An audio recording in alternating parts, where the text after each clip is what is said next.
Eleanor Marsden's hands didn't shake when they loaded her trunk onto the wagon like she was cargo. They didn't shake when the women of Silver Creek watched from behind their curtains, whispering about the barren widow finally being dealt with. They didn't shake when Reverend Crane told her to be grateful for this charity. But they shook now, standing in front of a crumbling ranch 20 miles from everything she'd ever known, staring at a man whose eyes held nothing but emptiness. Eleanor's hands trembled for the first time in 3 years. This was supposed to be her grave. They were both wrong. Subscribe to my channel and stay with Eleanor's story until the very end. Comment below what city you're watching from. I want to see how far her journey reaches. The wagon hit a rut, and Eleanor grabbed the seat to keep from falling. She didn't look back at Silver Creek. There was nothing worth seeing. Reverend Nathaniel Crane held the reins with the self-satisfied grip of a man doing God's work. He'd been talking since they left town, filling the silence with words Eleanor had stopped hearing miles ago. "A practical arrangement, Mrs. Marsden. The Lord provides for those who humble themselves." Eleanor's jaw tightened. Humble. That's what they called it when you had no choice. "Caleb Thornton is a decent man," Crane continued. "Troubled, certainly, but decent. He needs help with the ranch, and you need—" He paused, searching for the right word. "A place to disappear?" Eleanor said flatly. Crane's face reddened. "A fresh start. I was going to say, a fresh start." "Of course you were." The silence that followed was heavy. Eleanor preferred it. She'd had enough of Silver Creek's words to last a lifetime. 3 years of whispers. 3 years of pitying looks that weren't really pity at all, just relief that someone else was the town's shame, and not them. She remembered the exact moment everything changed. Dr. Whitmore's office. The smell of carbolic acid and old books. Marcus Marsden, standing in the corner with his arms crossed, watching like she was livestock being assessed. "I'm afraid the examination confirms it," Whitmore had said, not meeting her eyes. "Mrs. Marsden's womb is inhospitable. She will not bear children." Marcus had nodded once. "Thank you, doctor. That's all we needed to know." That's all. Like 3 words could erase everything she was. William had been dead for 8 months by then. 8 months of Eleanor running the Marsden farm, keeping the books, nursing Marcus's children through scarlet fever while his wife recovered. 8 months of proving her worth in every way she could. None of it mattered. "You understand," Marcus had said that evening, standing in the parlor of the house she'd shared with William. "The farm needs an heir. William would have wanted—" "Don't," Eleanor's voice had cut through his excuses. "Don't you dare tell me what my husband would have wanted. Eleanor, Mrs. Marsden, you lost the right to call me Eleanor the moment you dragged me to that doctor like a mare being checked for breeding." Marcus's face had hardened. "You have 6 months to make other arrangements." 6 months. She'd lasted 5 before the whispers became unbearable. Before the ladies' auxiliary stopped inviting her to meetings. Before James Sutton, the young widower who'd been courting her, suddenly discovered urgent business in Cheyenne. And then Reverend Crane had appeared with his solution. "Caleb Thornton's place," he'd announced, like he was offering salvation. 20 miles west. He needs a housekeeper. You need a roof. The Lord works in mysterious ways, Mrs. Marsden." Eleanor had wanted to laugh. The Lord had nothing to do with this. This was Silver Creek solving a problem. 2 problems, actually. The barren widow and the bitter hermit, packaged together and shipped off where they wouldn't remind anyone of life's cruelties. "We're almost there," Crane said now, pulling Eleanor back to the present. She looked up and saw it. A ranch house that seemed to be apologizing for existing. The roof sagged. The porch leaned. Fencing lay scattered like bones across the property. This was Caleb Thornton's kingdom. This was where Silver Creek expected her to disappear. The front door opened before the wagon stopped. A man stepped onto the porch, and Eleanor felt something twist in her chest. He was tall, too thin, with dark hair that needed cutting, and a beard that suggested he'd stopped caring about mirrors long ago. But it was his eyes that stopped her. Gray as storm clouds, and just as empty. She knew that look. She'd seen it in her own reflection often enough. "Reverend." Thornton's voice was rough, like he'd forgotten how to use it. "Mr. Thornton." Crane climbed down with more energy than the moment deserved. "We've arrived safely, praise the Lord. This is Mrs. Eleanor Marsden. She's a hard worker, I can assure you. She'll be a great help with—" "I can see who she is." Thornton's eyes moved to Eleanor, assessing. "You need help getting down?" "No." Eleanor climbed down herself, her boots hitting the dirt with a solid thud. She stood straight, meeting Thornton's gaze directly. She'd had enough of men looking at her like she was broken. If this one wanted to do the same, he'd have to do it to her face. Something flickered in those gray eyes. Surprise, maybe. Or recognition. "Your things in the wagon?" "Yes." He walked past her without another word, lifted her trunk like it weighed nothing, and carried it toward the house. Crane scurried after him with Eleanor's carpet bag, eager to finish his duty and escape. Eleanor followed more slowly, taking in the wreckage around her. The barn looked one storm away from collapse. A chicken coop leaned at an angle that defied physics. And what might have once been a garden was now a tangle of weeds so thick she could barely see the soil beneath. Someone had cared about this place once. Someone had planted that garden, mended those fences, made this house a home. That someone was dead now. Eleanor could feel it in every neglected corner. Inside, the house smelled of old smoke and deeper loneliness. One main room served as kitchen and living space. A cast-iron stove, a rough table with 2 chairs, a single armchair near a cold fireplace. No curtains, no rugs, no photographs. Nothing that suggested a life being lived rather than simply endured. Thornton set her trunk near the stairs. "Room's up there, second door. It's clean." "Thank you." "Don't thank me yet." He still hadn't smiled. Eleanor wasn't sure he remembered how. "You might hate it here." "I might," she agreed. "But I've hated worse places." That flicker again. Almost like interest. Crane cleared his throat. "Well, I should be getting back before dark. Mrs. Marsden, remember what we discussed. Propriety above all. Mr. Thornton, the church appreciates your—" "Wasn't doing it for the church."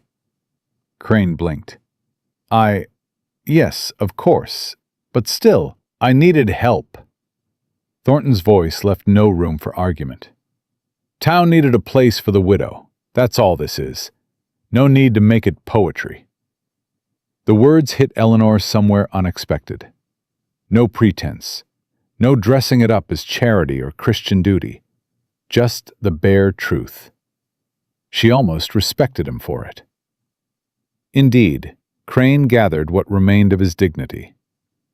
"Well, I'll leave you both to get settled. Mrs. Marsden?" He nodded stiffly. "Mr. Thornton?" He practically ran out the door.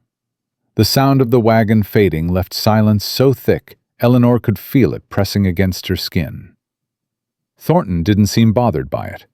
He moved to the stove, checking the fire with the ease of long practice. "Rules are simple," he said without turning around. "You keep the house, cook meals, tend the garden when you can. I handle the stock and heavy work. Stay out of my way, I'll stay out of yours." "And propriety?" Eleanor asked. The Reverend seemed concerned.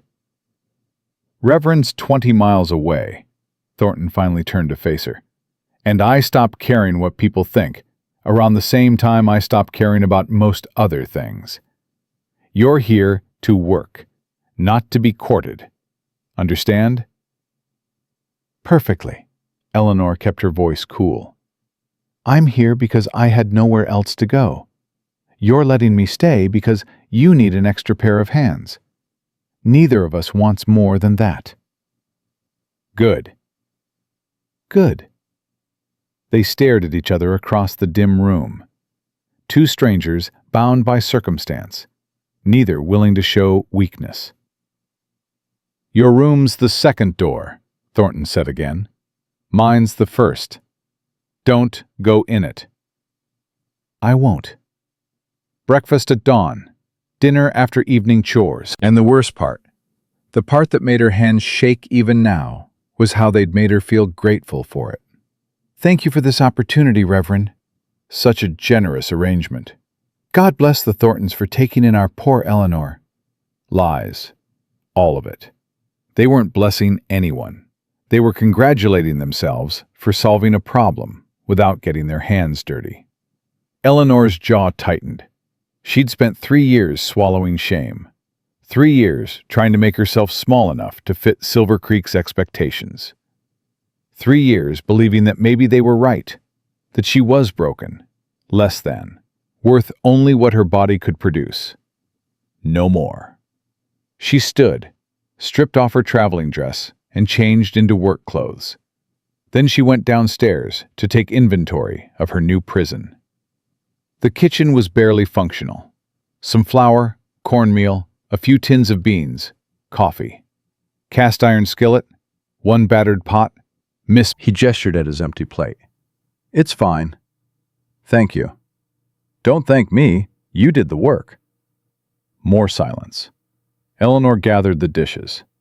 "I've got work in the barn," Thornton said, already standing. "Don't wait up." "I won't." He left. The door closed with a thud that echoed through the empty house. Eleanor washed the dishes in near darkness, then lit a lamp and climbed the stairs. She lay in bed, staring at the ceiling, listening to the house creak around her. Somewhere out there, the women of Silver Creek were probably gathered for tea, congratulating themselves on how well they'd handled the Eleanor problem. Maybe they were already forgetting she'd ever existed. It didn't matter. Silver Creek was behind her now. Whatever lay ahead couldn't possibly be worse than the slow suffocation of staying. Morning came gray and cold. Eleanor woke before dawn, dressed, and went downstairs to find Thornton already at the table, waiting. She made breakfast. Eggs from the few chickens still laying, more cornbread, coffee. They ate without speaking. When Thornton finished, he grabbed his hat and paused at the door. "Fence line needs mending," he said. "I'll be out most of the day." "All right." He left. Eleanor cleaned up and then went outside to explore the property in daylight. The damage was worse than she'd thought. The barn wasn't just leaning, it was actively collapsing. The chicken coop was held together by habit and hope. And that garden. Eleanor walked closer, pushing through the waist-high weeds. Beneath the chaos, she could see neat rows, good soil, evidence of planning, of care. Someone had loved this garden. She knelt down and started pulling weeds. It felt good to work, to have something tangible to fight against. The sun climbed higher, and Eleanor kept pulling, kept clearing, "What are you doing?" She jerked around. Thornton stood at the edge of the garden, his face carefully blank. "Clearing the weeds." Eleanor stood, wiping dirt from her hands. "It's too late to plant much, but if I prepare it now—" "Leave it." "But I said leave it." His voice had gone hard, edged with something she recognized as pain. Eleanor looked from the overgrown tangle to Thornton's rigid shoulders and understood. This wasn't about vegetables. This was about memory. About keeping one piece of the past exactly as it was, because changing it meant accepting that someone was truly gone. "All right," she said quietly. "I'll leave it." Thornton's jaw worked. For a moment, she thought he might say something else. Instead, he turned and walked away, his shoulders tight with tension. Eleanor watched him go. She knew what it meant to cling to remnants. She'd kept William's letters long past the point of comfort. had worn her wedding ring on a chain until Marcus's cruelty had made it unbearable. Some ghosts were harder to release than others. But ghosts didn't feed anyone, and Eleanor had learned, painfully, that survival meant choosing what to hold and what to let go. She didn't touch the garden again that day, but she didn't stop thinking about it either. The days fell into a pattern. Thornton left at dawn, worked until dark, spoke only when necessary. Eleanor kept the house, cooked the meals, learned to navigate around the invisible walls he'd built. They were cordial, distant, careful. 2 weeks passed, then 3. Eleanor fixed what she could: the chicken coop, a broken shutter, a pump that leaked. She worked until her hands blistered and her back ached, and the physical exhaustion was almost welcome. It left less room for thinking. She was mending a fence rail one afternoon when she heard hoofbeats. A wagon appeared on the road. Reverend Crane, returning with supplies and, judging by his eager expression, curiosity. "Mrs. Marsden!" He pulled up beside her. "I thought I'd check on your situation. Brought some supplies from town." "That's kind of you, Reverend." Crane's eyes swept over her, the dirt on her clothes, the hammer in her belt, the repairs she'd clearly been making alone. "Where's Mr. Thornton?" "North pasture, mending fence." "I see." Crane's disapproval was obvious. "And you're working on this?" "The rails were rotting. Chickens kept escaping." "That seems like work Mr. Thornton should—" "Mr. Thornton has his work. I have mine." Crane helped her unload the supplies, his discomfort growing with every moment. He'd expected, Eleanor realized, to find her softer, more broken, more in need of saving. "The town asks after you," he said as he prepared to leave. "They hope you're settling in well." "The town can rest easy." Eleanor's voice was pleasant but firm. "I'm exactly where everyone wanted me to be." "Mrs. Marsden, no one wanted—" "Thank you for the supplies, Reverend. Safe travels." She turned and walked toward the house, dismissing him as clearly as he'd once dismissed her dignity. The wagon pulled away a moment later. That evening, Thornton came in earlier than usual. "Crane was here," he said. "He was. Brought supplies." "He say anything?" Eleanor looked up from the stove. "He asked about you. I told him you were working. He seemed disappointed I hadn't fallen apart yet." Something flickered across Thornton's face, almost like amusement. "Town probably expected you'd be begging to come back by now." "Town's going to be disappointed then." He studied her for a long moment. "You fixing that chicken coop?" "Trying to. The support beams rotted through." "I'll look at it tomorrow." Eleanor blinked. "You don't have to." "I know I don't have to." He sat down at the table. "But that beam needs replacing properly. Can't do it alone." It wasn't much, just an acknowledgement that they were working together rather than simply occupying the same space. But something in the room shifted, like the first crack in winter ice. Eleanor served dinner. They ate in their usual silence. "It's good," Thornton said before leaving for his evening work. The words carried more weight than before. Progress, Eleanor thought, was measured in inches out here, and inches were still movement forward. The first real change came 3 weeks later. Eleanor woke before dawn, dressed, went downstairs, and stopped cold. Thornton had cleared the garden. Every weed, every piece of overgrowth. Gone. The soil turned, prepared, waiting. He'd done it in the night, while she slept, working in the darkness to undo what grief had preserved. Eleanor's throat tightened. She knew what that cost him. When Thornton came in for breakfast, his hands were blistered and his face was carefully neutral. She set his plate down without comment. But as he reached for his fork, she spoke quietly. "Thank you." He didn't ask what she meant. He just nodded once and began to eat. It was the first crack in the wall between them. Small, almost invisible, but there. And in that moment, in that struggling ranch 20 miles from anywhere, something began to shift between two people who'd been trying so hard not to need anyone. Not romance, not friendship, not yet, but recognition. Two survivors, seeing each other clearly for the first time. Summer settled over the ranch like a heavy blanket. The days stretched long and hot, and Eleanor found herself falling into rhythms she hadn't expected. She woke before dawn, made breakfast, worked alongside Thornton without being asked, fell into bed exhausted, repeated. It should have felt like punishment.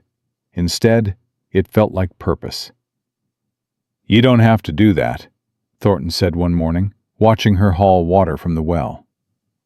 "Neither do you." Eleanor set the bucket down and wiped sweat from her forehead. "Yet here we both are." He almost smiled. Almost. The garden became her project. Thornton had cleared it, but Eleanor made it grow. She planted what she could find: beans, squash, tomatoes from seeds she'd brought from Silver Creek. Every morning she checked the rows, pulling weeds, coaxing life from soil that had been neglected for years. "You're good at that," Thornton said one evening, watching her from the porch. "My mother taught me." Eleanor didn't look up from the tomato plants. She said a woman who could grow her own food would never starve, never depend on anyone. Smart woman. She was. Eleanor's hands stilled. "She died when I was 12. Fever took her in 3 days." Thornton was quiet for a long moment. "My mother went the same way. I was 15. It was the first personal thing he'd told her. Eleanor filed it away carefully, like a precious stone found unexpectedly in rough dirt. "Father's?" she asked. "Gone before I could remember him. Mine left after Mother died. Said he couldn't look at me without seeing her."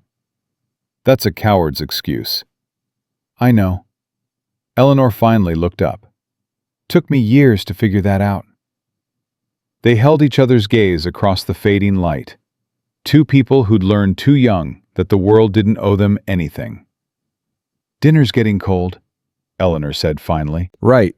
Thornton pushed off from the porch rail. "Coming." They ate together that night like they always did. But something had shifted. The silence felt less like a wall and more like a bridge. 2 days later, the first real test came. Eleanor was in the barn checking on a sick chicken when she heard Thornton curse. Loud. Pained. She dropped the bird and ran. He was by the woodpile, gripping his left hand. Blood seeped between his fingers, dripping onto the dirt. "What happened?" Axe slipped. His face was pale beneath the tan. "Damn thing's been loose for weeks." "Let me see." "It's fine. Caleb." It was the first time she'd used his name. "Let me see."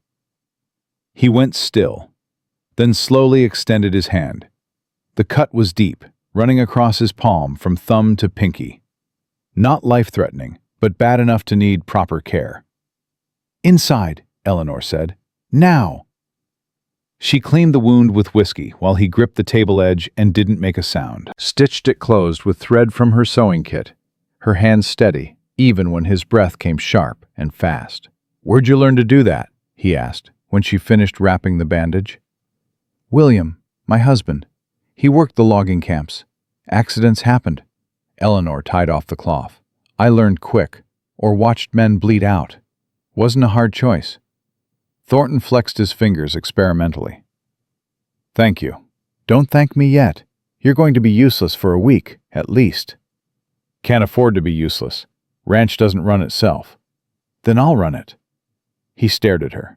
"You don't know. I grew up on a farm. I've birthed calves, mended fences, and shot a wolf that was after our chickens when I was 14. Eleanor crossed her arms. "I reckon I can handle a few days of ranch work." Something flickered in his eyes. Respect, maybe. Or surprise. "All right," he said slowly. But you follow my instructions. Exactly. Wouldn't dream of doing otherwise. She was lying. They both knew it. The next week pushed Eleanor harder than anything since she'd arrived. She rose before dawn and worked until her muscles screamed. Fed the stock, repaired the fence Thornton had been mending, hauled water, chopped wood with the axe she'd sharpened herself. Thornton tried to help. She shut him down every time.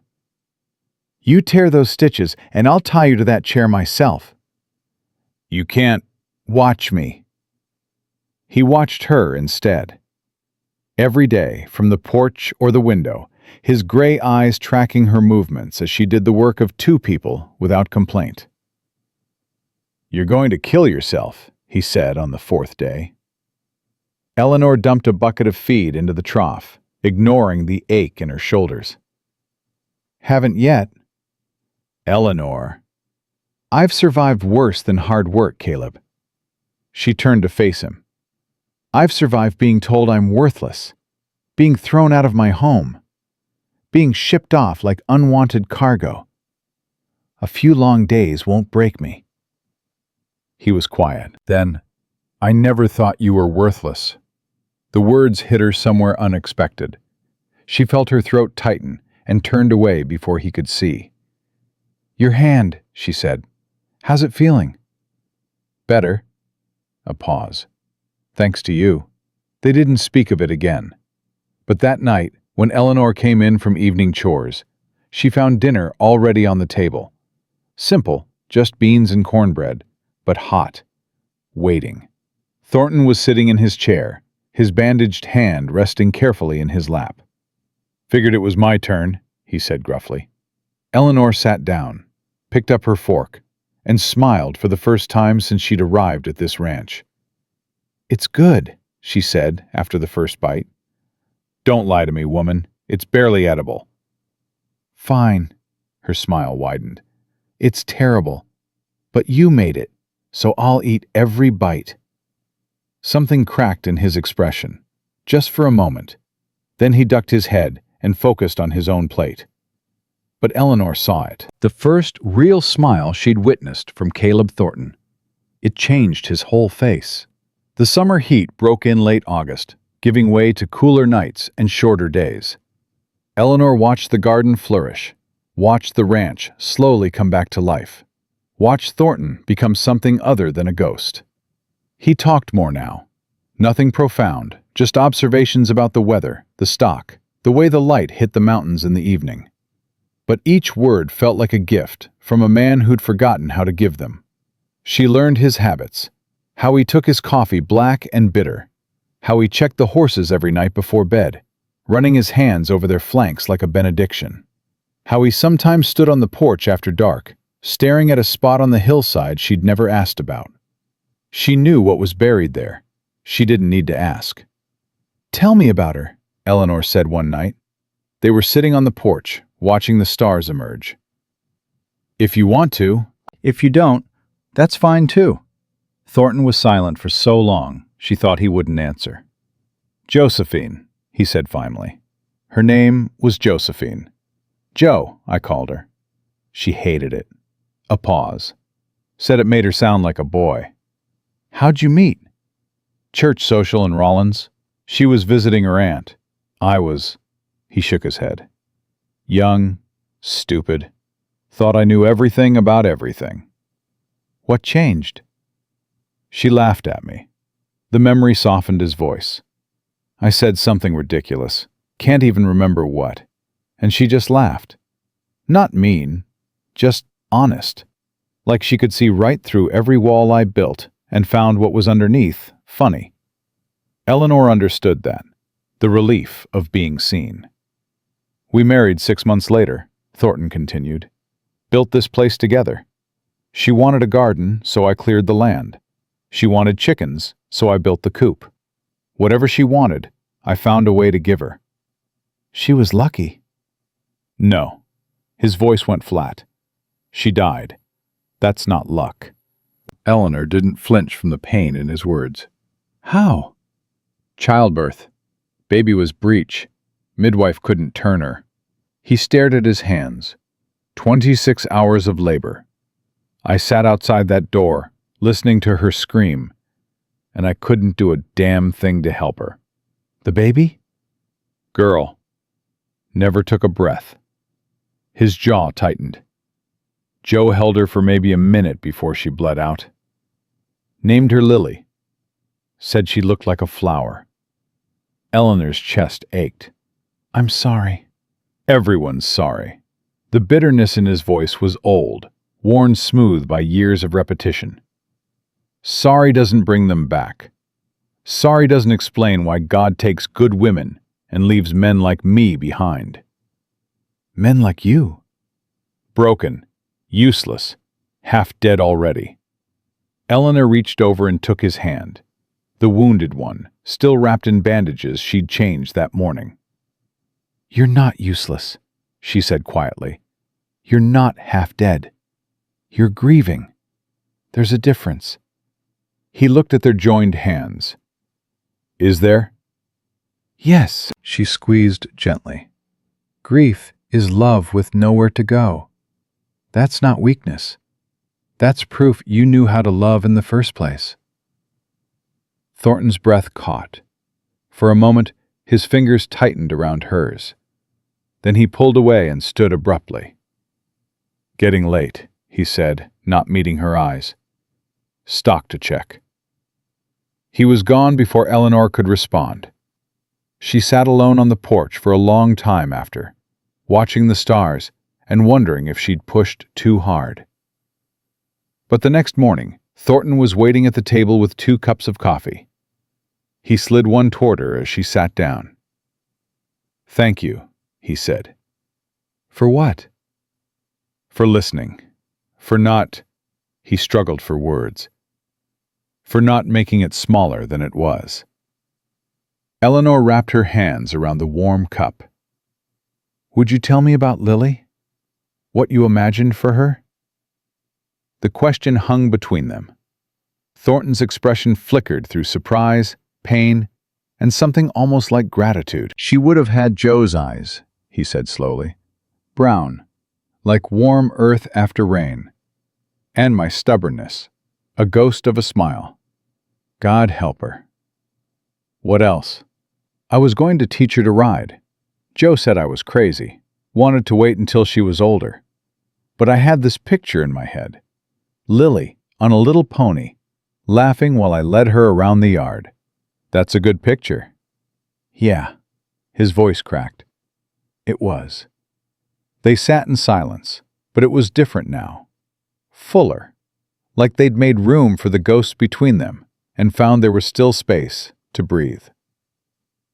September brought the first frost. Eleanor woke to find ice crystals on her window, delicate patterns that reminded her winter was coming. We need to prepare, Thornton said at breakfast. Winters here are brutal. If we're not ready, we won't survive. Tell me what to do. They spent the following weeks in focused preparation. Thornton directed, Eleanor executed. They stockpiled firewood until the pile reached the porch roof, preserved everything the garden had produced. Beans, squash, tomatoes dried in the sun. Reinforced the barn, the chicken coop, the house itself. This wall's drafty, Eleanor said one afternoon, running her hand along a gap in the kitchen. I know. Never got around to fixing it. Well, we're fixing it now. She grabbed a hammer. Show me how. He showed her, standing close, guiding her hands, his breath warm against her hair. Eleanor's pulse quickened, and she told herself it was just the exertion. Like that, Thornton said. Keep the angle steady. I've got it. You sure? Caleb. She turned her head, and his face was inches from hers. I've got it. He stepped back quickly. Right. Good. I'll check the other walls. Eleanor watched him retreat and pretended her heart wasn't pounding. They were careful with each other after that. Careful not to stand too close. Careful not to let touches linger. Careful to maintain the fiction that they were just 2 people sharing a roof out of necessity. But the fiction was wearing thin. October brought a visitor neither of them expected. Eleanor was hanging laundry when the wagon appeared. She squinted against the sun, then felt her stomach drop. Marcus Marsden climbed down from the driver's seat. "Eleanor." He removed his hat. "You're looking... well?" "Marcus." She didn't move from her spot. "What do you want?" "Is that any way to greet family?" "You stopped being my family the day you threw me out." His jaw tightened. "I didn't throw you out. I gave you 6 months to make arrangements." "After publicly humiliating me, after dragging me to that doctor like livestock, after making sure everyone in Silver Creek knew I was broken."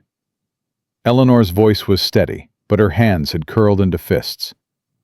"What do you want, Marcus?"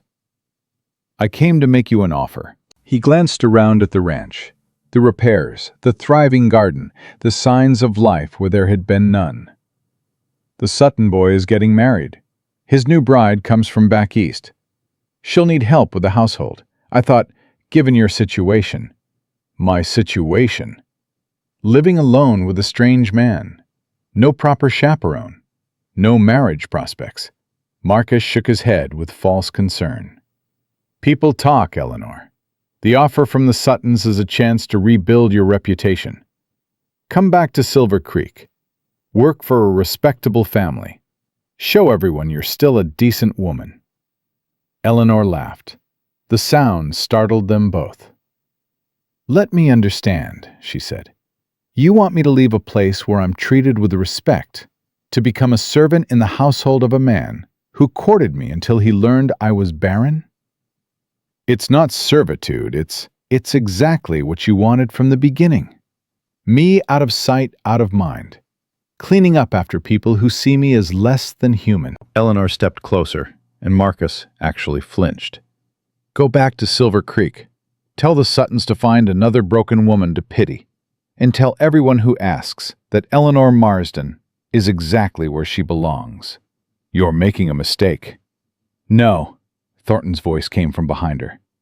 Eleanor hadn't heard him approach, but suddenly he was there, a solid presence at her back.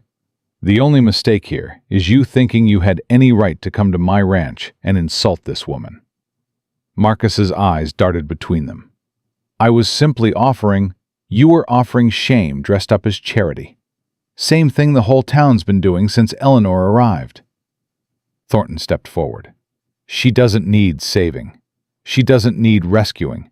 And she sure as hell doesn't need anything from you. Now wait just a... Get off my land." Thornton's voice dropped to something dangerous. "Before I forget, I'm a gentleman." Marcus went pale. He scrambled back onto his wagon, nearly dropping the reins in his haste. "You'll regret this," he called as he turned the horses. "Both of you. When winter comes and you're starving out here, you'll wish..." "Goodbye, Marcus." Eleanor's voice was calm now. Final. "Don't come back." She watched the wagon disappear down the road, her heart pounding with something that felt like freedom. "You all right?" Thornton asked quietly. "Yes." She turned to face him. "Thank you for what you said. Meant every word. I know you did." She studied his face, the gray eyes that had once been so empty, now filled with something that made her breath catch. "Why?" "Why what? Why do you care what happens to me?" Thornton was silent for a long moment. When he spoke, his voice was rough. "Because you're the first person in 6 years who looked at me like I was still alive, like I was still worth something." He swallowed hard. "Because you didn't try to fix me or save me. You just stayed, worked beside me, treated me like a man instead of a tragedy." "Caleb." "I don't know what this is." He gestured between them. "I don't know what we're doing. But I know I don't want you to leave. I know that when you're not here, the house feels empty again. I know that every morning when I come down to breakfast and you're there, something in my chest settles, like I can finally breathe." Eleanor's eyes burned. "I feel it too." "Yeah?" "Yeah." They stood there, 2 feet apart, neither quite brave enough to close the distance. "I'm not ready," Thornton said finally. For anything more. I'm still... I know. Eleanor reached out and squeezed his hand. I'm not asking for more. I'm just saying I'm not going anywhere. His fingers tightened around hers. Good. That's good. They stood there as the sun set, hands linked, saying nothing, because nothing needed to be said. November brought the first real snow, and something else neither of them expected. Eleanor was making breakfast when she heard hoofbeats. Fast. Desperate. She ran to the door and saw a horse staggering up the road, its rider slumped over the saddle. A woman, she realized, young, and very, very pregnant. Caleb! He was already running from the barn. Together they reached the horse just as the rider started to slide. Thornton caught her, barely, and Eleanor helped lower her to the ground. The woman's face was pale as death, her lips blue, her whole body shaking. "Help me," the woman whispered. "Please, they're coming. They'll take my baby. Please." Eleanor looked at Thornton. He looked back at her. Neither of them hesitated. "Get her inside," Eleanor said. "I'll stable the horse." "Eleanor, now, Caleb, she's half frozen." He lifted the woman like she weighed nothing and carried her toward the house. Eleanor grabbed the horse's reins, her mind racing. "They're coming. They'll take my baby." Who was coming? Why would anyone take a baby? Eleanor didn't know, but she knew one thing with absolute certainty. Whoever this woman was, whatever trouble had followed her here, Eleanor wasn't going to let anyone take her child, not while she still had breath in her body. She led the horse to the barn and ran back to the house, where a stranger's desperate flight was about to change everything. The woman's name was Grace Holloway. She managed to whisper it between chattering teeth while Eleanor stripped away her frozen clothes and wrapped her in every blanket they owned. "Grace, I need you to stay awake." Eleanor pressed warm claws to the woman's hands and feet. "Can you do that for me?" "Trying." Grace's eyes fluttered. "So tired." "I know, but you have to fight. For your baby." That got through. Grace's hand moved to her swollen belly, and something fierce flickered in her pale face. "My baby. They can't have my baby." "Who?" Thornton asked from the doorway. "Who's coming?" "My father's people. The lawyers." Grace's voice cracked. "He died last month. Left everything to the baby. But only if I give him up. Only if I let them raise him." Eleanor's hands stilled. "Your father wanted to take your child?" "He wanted an heir, not a daughter who shamed him." Tears leaked from Grace's eyes. "I was supposed to stay at Mercy Home until the birth. Sign the papers, pretend he was never mine." "Mercy Home?" Thornton's voice went hard. "That place in Cheyenne?" Grace nodded weakly. "You know it?" "I know what it is. A prison for women whose families can't stand the scandal." He looked at Eleanor, and she saw rage burning in his gray eyes. "They lock girls away until they give birth, then take the babies and sell them to whoever pays most." "Not sell." Grace's voice was barely a whisper. "My father arranged it. His lawyer would raise the baby, control the inheritance. I'd never see my son again." Eleanor felt something crack in her chest. This girl, barely more than a child herself, had ridden through a Wyoming winter to save her baby from becoming someone's property. "How far along are you?" Eleanor asked. 8 months, maybe more."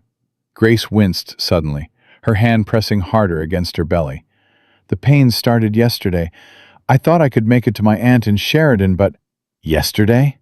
Eleanor's blood ran cold. "Grace, when did the pains start exactly?" "Morning.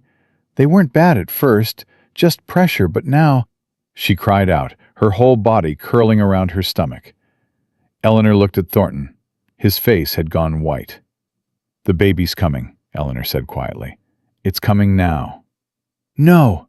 Grace shook her head frantically. "It's too early. I can't—" "Your body doesn't care about timing, honey."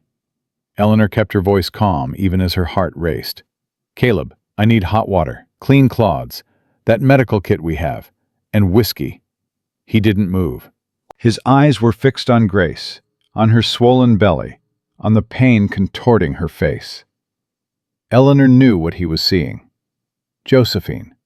Lily. The nightmare he'd lived through 6 years ago. Caleb, she grabbed his arm, forcing him to look at her. I need you, right now. Can you do this? Something shifted in his expression. Terror giving way to determination. What do you need? Everything I said. Go. He went. Eleanor turned back to Grace, who was panting through another contraction. Listen to me. I'm going to help you through this. I've done it before, but I need you to trust me. Can you do that? I'm scared. I know, but you're also brave. You rode through a snowstorm to save your child. That's the bravest thing I've ever heard. Eleanor squeezed her hand. We're going to get through this together. You and me and that baby. Understand? Grace nodded, tears streaming down her face. Good girl. Now breathe with me. In through your nose, out through your mouth. That's it. Thornton returned with supplies, his hands shaking slightly as he set them down. Eleanor organized everything with quick, efficient movements. How can I help? He asked. Stay with her. Hold her hand. Talk to her when the pains get bad. Eleanor, I don't know if I can. You can, she met his eyes. This isn't Josephine. This isn't 6 years ago. This is a girl who needs us. Both of us. Right now. He swallowed hard, then nodded and moved to Grace's side. Hey there, he said, his rough voice gentler than Eleanor had ever heard it. I'm Caleb. I'm going to sit right here with you. That okay? Grace grabbed his hand like a lifeline. Don't leave. I won't. Promise. The next hours blurred into a haze of pain and fear and desperate hope.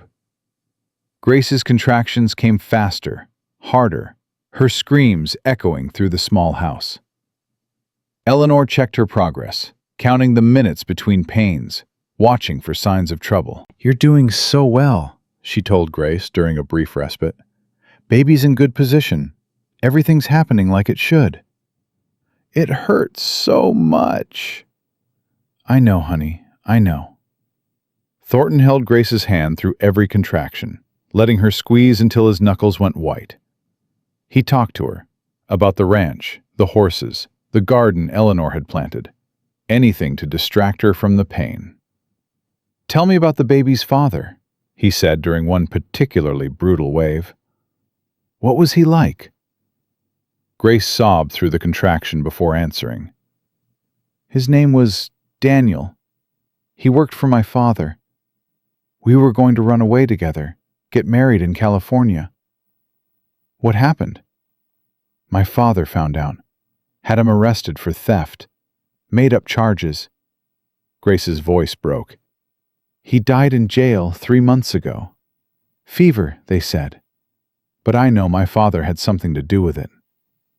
Eleanor's hands stilled. This girl had lost everything. Her love, her family, her freedom, and she was still fighting, still trying to save the only piece of Daniel she had left. Your baby's going to know about him, Eleanor said fiercely.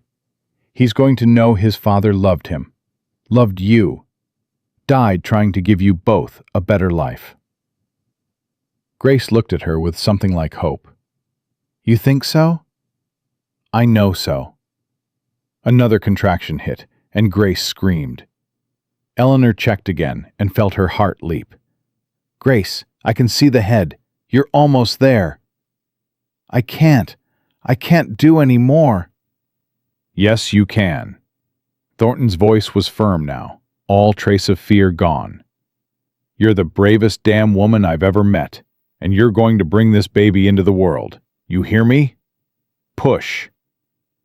Grace pushed, and screamed, and pushed again. That's it, Eleanor encouraged. One more. Give me one more big push. Grace bore down with everything she had left. And then a cry. Thin and reedy and absolutely beautiful. Eleanor caught the baby, a boy, red-faced and furious and perfect, and felt tears streaming down her own cheeks. "You did it," she laughed, wrapping the infant in clean cloth. "Grace, you did it! You have a son!" Grace was sobbing, reaching for her baby with trembling hands. Eleanor placed him in her arms, and the sound Grace made, half laugh, half cry, pure joy, filled the room. "He's perfect," Grace whispered. "Oh God, he's so perfect." Eleanor looked at Thornton. He was crying too, silent tears tracking down his weathered face.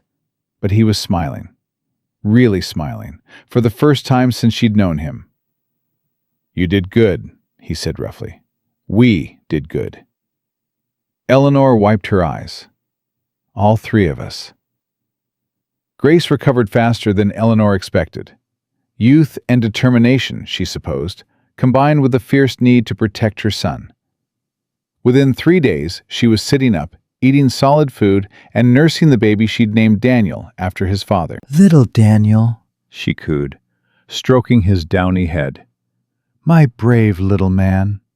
Eleanor watched from the doorway, her heart aching in ways she couldn't explain. She'd held babies before. She'd helped with births, cared for other women's children. But something about Daniel was different. Maybe it was the way he'd come into the world, against all odds, born from desperate courage and desperate love.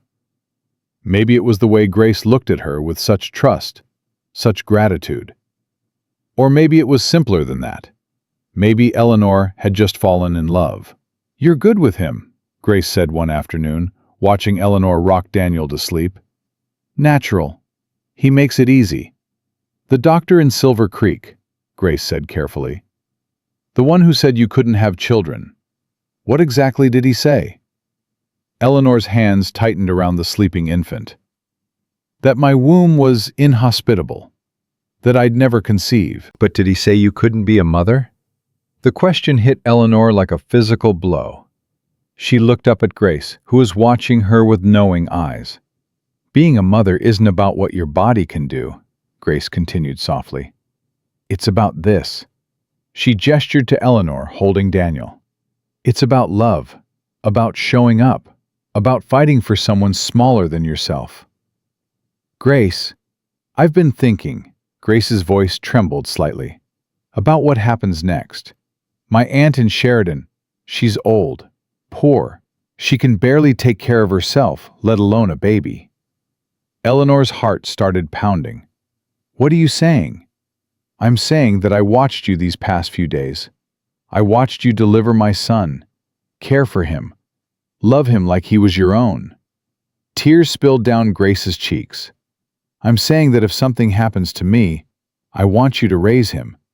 You and Caleb. Nothing's going to happen to you. You don't know that." Grace's voice hardened, with a maturity that seemed impossible for someone so young. "My father's lawyers are still out there. They'll find me eventually. And when they do, we won't let them take Daniel." "You might not have a choice." Grace reached out and gripped Eleanor's hand. "Promise me. If something happens, promise me you'll fight for him. Keep him safe. Give him the life I can't." Eleanor looked down at Daniel, sleeping peacefully in her arms. Innocent, perfect, completely dependent on the adults around him to protect him. "I promise," she whispered. She told Thornton that night, after Grace and Daniel were asleep. They sat on the porch in the cold November air, close enough that their shoulders touched. "She wants us to raise him," Eleanor said, "if something happens to her." Thornton was quiet for a long moment. "And what do you want?" "I want," Eleanor's voice caught. "I want to say yes. I want to hold that baby and never let go. But I'm terrified." "Of what?" "Of loving him and losing him, of getting attached and having him ripped away." She turned to face Thornton. "Of feeling like a mother and being told I'm not." Again. "You are a mother," Thornton said firmly. "You've been more of a mother to that boy in 3 days than some women are in a lifetime." "Caleb." "No, listen to me." He took her hands in his. "I've been thinking too. About Josephine, about Lily, about all the years I spent convinced I'd never have a family again. And? And I was wrong." His gray eyes bore into hers. "Family isn't about blood. It's about choice. It's about two people deciding to build something together, no matter what the world throws at them." Eleanor's breath caught. "What are you saying?" "I'm saying that if Grace asks us to raise Daniel, I want to say yes. I'm saying that boy deserves a home with people who love him." He paused, his voice dropping. "And I'm saying that I love you, Eleanor. I've been too much of a coward to say it, but I love you. And if you'll have me, I want to build that family with you."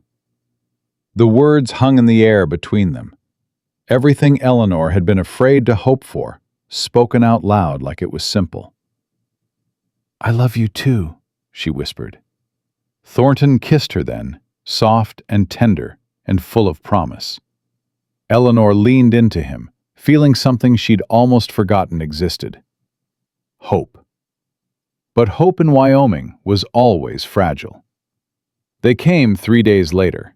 Eleanor heard the horses first, multiple hoofbeats, moving fast. She looked out the window and felt her blood turn to ice. 3 men on horseback, 1 carriage with a driver, and leading them all, a man in a suit whose very posture screamed authority and money. "Caleb!" she shouted. He came running from the barn, took one look at the approaching party, and his face went hard. "Get Grace and the baby upstairs," he said. "Hide them." "Caleb!" "Now, Eleanor." She ran inside, her heart pounding. Grace was in the main room, nursing Daniel. "Someone's coming," Eleanor said quickly. "Upstairs. Don't make a sound." Grace's face went white, but she didn't argue. She clutched Daniel to her chest and fled up the stairs. Eleanor turned back to the door just as the lead rider pulled up in front of the house. "Good morning." The man in the suit climbed down from the carriage with deliberate slowness. "I'm looking for Grace Holloway. I have reason to believe she's here." "You're on private property," Thornton said flatly. "State your business and get off my land." "My name is Ambrose Whitfield. I represent the estate of Jonathan Holloway." The man smiled coldly. "His daughter has something that belongs to the estate. I'm here to collect it." "Something?" Eleanor stepped onto the porch, anger overcoming caution. "That something is a baby, a human being, not property. The child is heir to a substantial fortune. His care and upbringing are matters for the estate to decide, not a hysterical mother who fled her responsibilities." Whitfield's eyes swept over Eleanor with barely concealed contempt. "And certainly not strangers who have no legal standing whatsoever." "Grace chose to leave," Eleanor said. "She chose to keep her son. That's her right as his mother." "Grace Holloway is unmarried, penniless, and clearly mentally unstable. The courts will determine what's best for the child." Whitfield pulled papers from his coat. "I have a court order granting temporary custody to the estate, pending a formal hearing. You can hand over the child willingly, or my men can search the premises." "Try it." Thornton's voice was deadly quiet. "See what happens." Whitfield's smile faltered slightly. "Mr. Thornton, I understand your attachment, but the law is on my side. If you interfere with a legal custody order, you'll be arrested.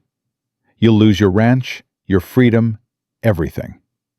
Some things are worth losing everything for." For a moment, no one moved. The tension was thick enough to choke on. Then a cry pierced the silence. Daniel, hungry and unaware of the danger, announcing his presence to everyone within earshot. Whitfield's smile returned. "I believe that settles the question of whether the child is here." He gestured to his men. "Search the house." "No," Eleanor moved to block the door. You're not taking that baby. Mrs. Marsden, Eleanor Marsden, and I said no. Mrs. Marsden, I admire your courage, but you're in over your head. Whitfield stepped closer, his voice dropping. Do you know who Jonathan Holloway was? Do you have any idea how much money is at stake here? The estate has resources you can't begin to imagine. We will find that child. We will take him. And anyone who stands in our way will be destroyed. Legally, financially, socially. Completely. Eleanor didn't flinch. Then you'll have to destroy me, because I'm not moving. Eleanor. Thornton was beside her now, his hand on her arm. Let me handle this. No, she shook him off. This is my fight too. Such admirable loyalty, Whitfield said with mock sympathy, wasted on a cause you can't possibly win. Maybe not, Eleanor's voice was steady, but I'd rather lose fighting for something right than win by giving in to something wrong. For the first time, something flickered in Whitfield's cold eyes. Uncertainty, maybe, or grudging respect. You have 24 hours, he said finally. Tomorrow morning, I return with the sheriff. If the child isn't handed over voluntarily, I'll have all of you arrested for obstruction. He turned to leave, then paused. Think carefully, Mrs. Marsden. Think about what you're willing to sacrifice for a child that isn't even yours. The carriage pulled away. The riders followed.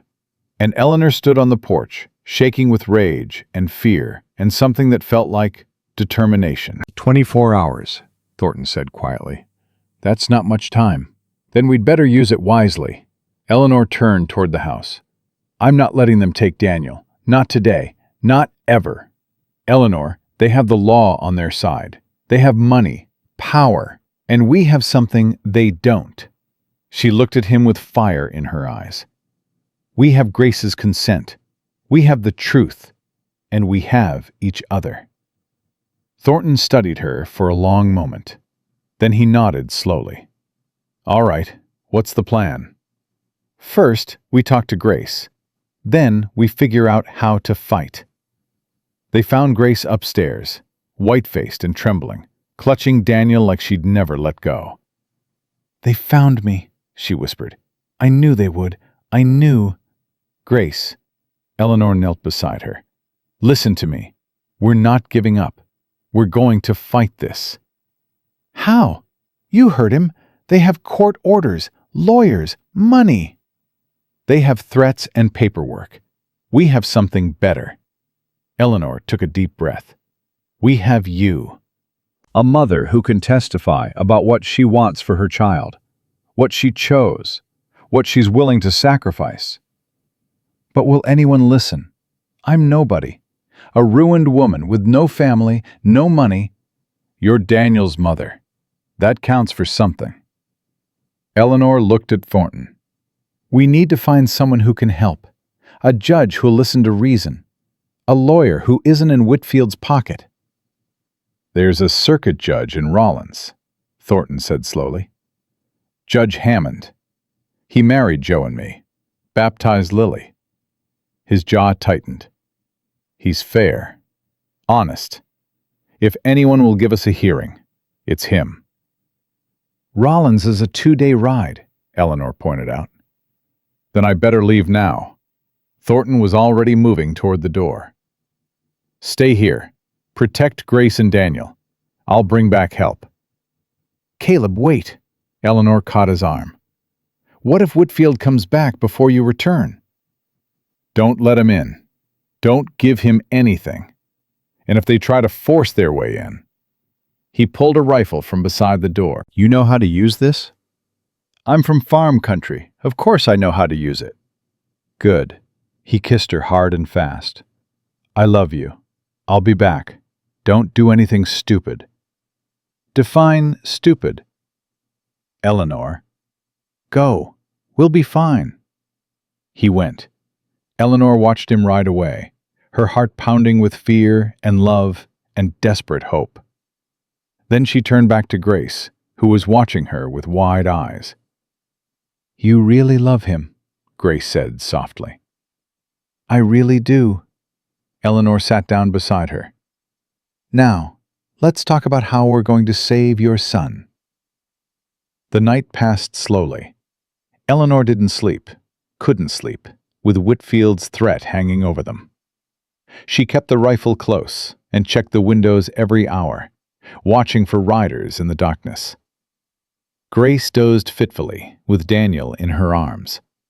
Every small sound made her startle awake, her eyes wild with fear. "Rest," Eleanor told her. "I'll keep watch." "I can't. Every time I close my eyes, I see them taking him." "They're not taking him." Not while I'm breathing. Why? Grace's voice cracked.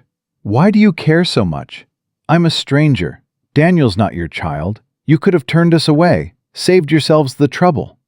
"Because I know what it feels like to be discarded." Eleanor's voice was soft but fierce. "To have people decide you're worthless because of something beyond your control. To be shipped off and forgotten because you didn't fit their picture of what a woman should be. You're not worthless. Neither are you. Neither is Daniel." Eleanor took Grace's hand. "We're not going to let them take your son, whatever it costs, whatever we have to sacrifice. I promise you, Grace. I promise."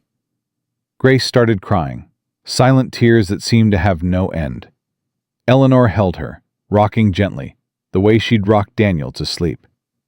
2 women, 1 baby, and a world that seemed determined to tear them apart.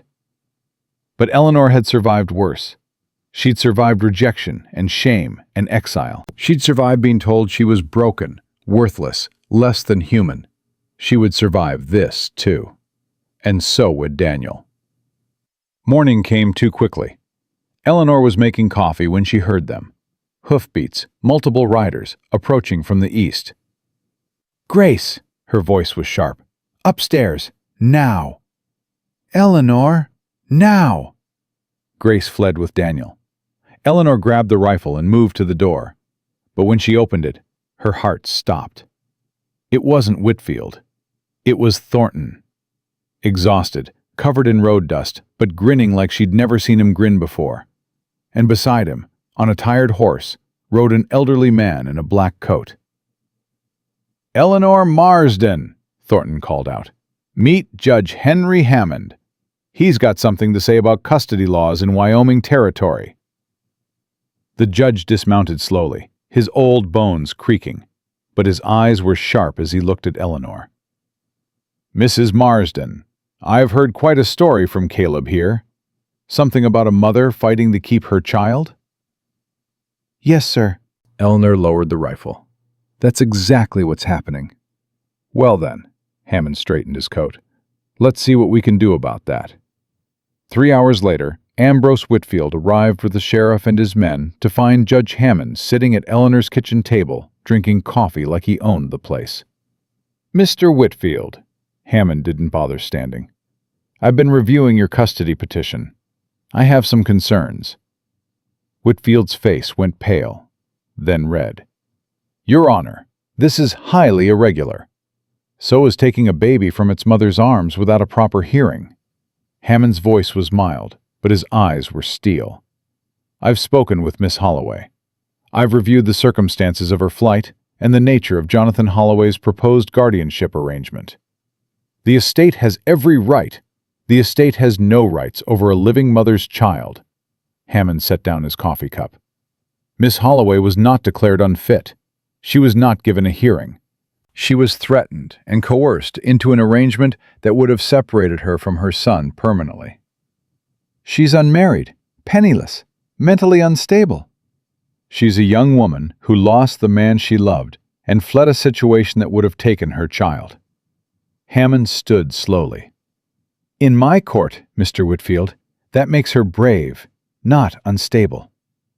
"This isn't your court." "No, but I've issued an emergency order transferring jurisdiction to Rollins. Any custody determination will be made there, by me, after a proper hearing." Hammond smiled thinly. "I suggest you inform your clients that their money won't buy them a baby in my territory." Whitfield stood frozen, his face a mask of barely controlled rage. Behind him, The sheriff shifted uncomfortably. "This isn't over," Whitfield said finally. "No," Hammond agreed. "But the next chapter will be written in a courtroom, not on these good people's doorstep. Now, I believe you were leaving."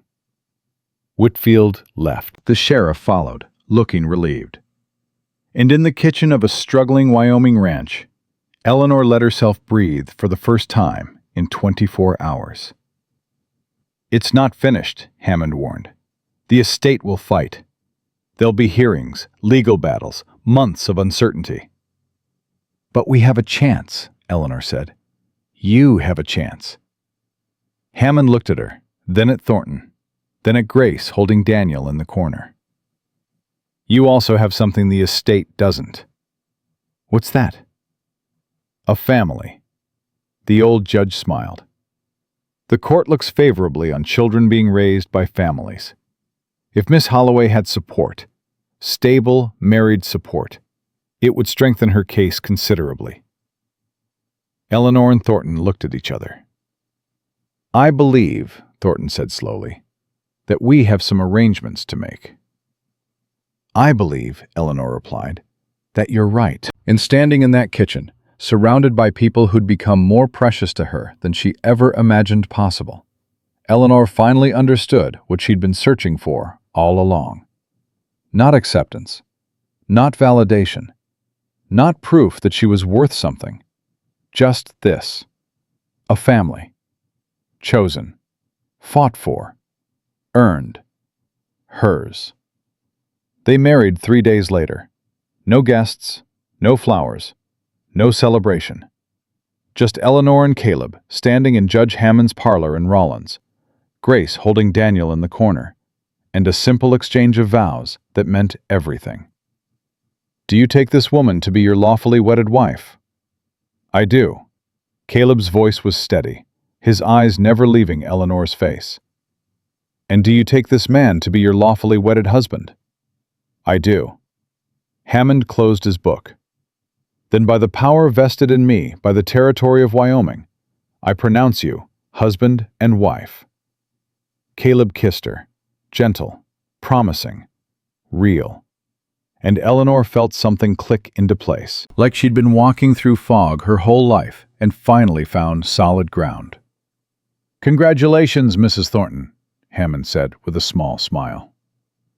Mrs. Thornton. Eleanor tested the name in her mind. It fit better than Marsden ever had. "Now," Hammond's voice turned serious, "we have work to do. The estate's lawyers have filed an emergency appeal. The hearing is set for 2 weeks from today." "2 weeks?" Grace's voice shook. "That's not enough time." "It's all we have." Hammond looked at her directly. "Miss Holloway, I need you to understand something.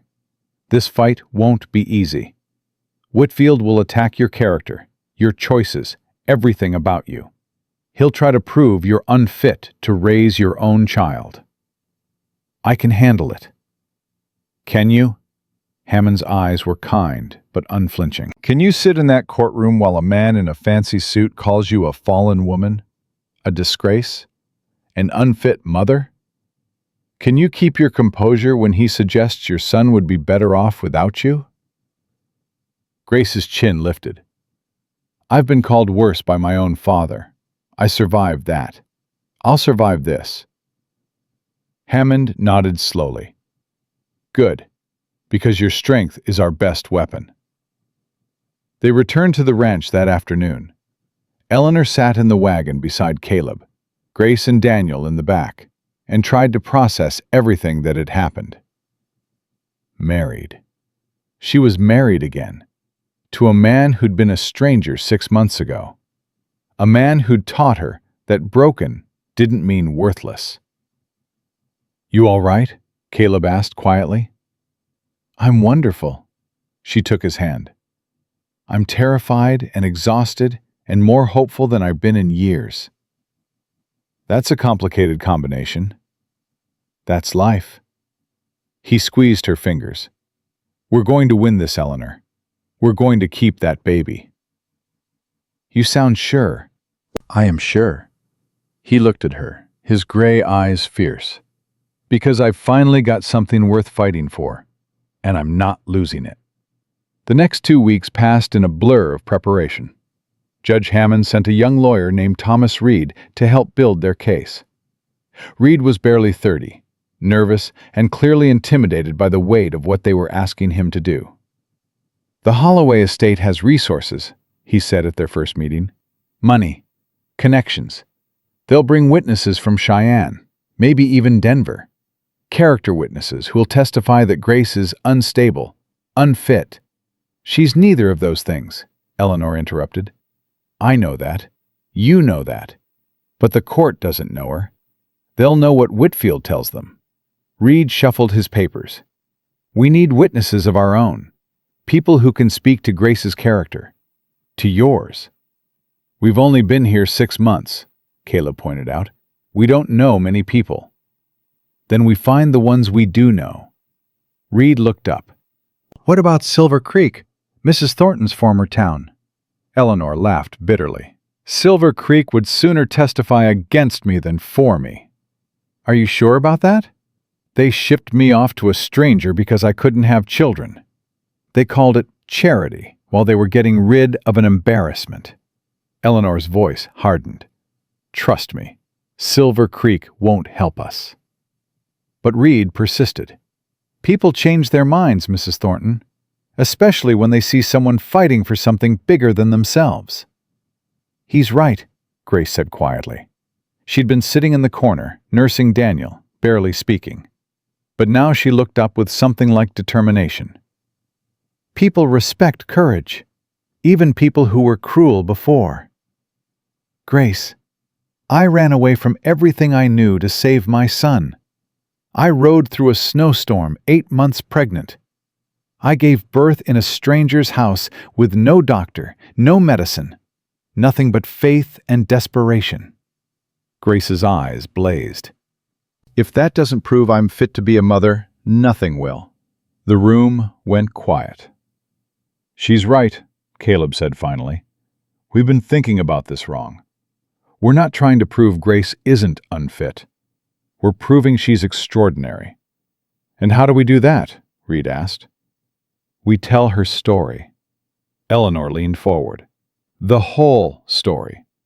Daniel's father, the arrest, the false charges, Mercy Home, everything Jonathan Holloway did to destroy his daughter's happiness because he couldn't control her." "That's risky. The estate will deny everything." "Let them deny it. Let them stand in front of a judge and claim that a girl who risked her life for her child is less worthy than a dead man who tried to steal that child away." Eleanor's voice shook with conviction. "Let them try to make that argument with a straight face." Reed was quiet for a long moment.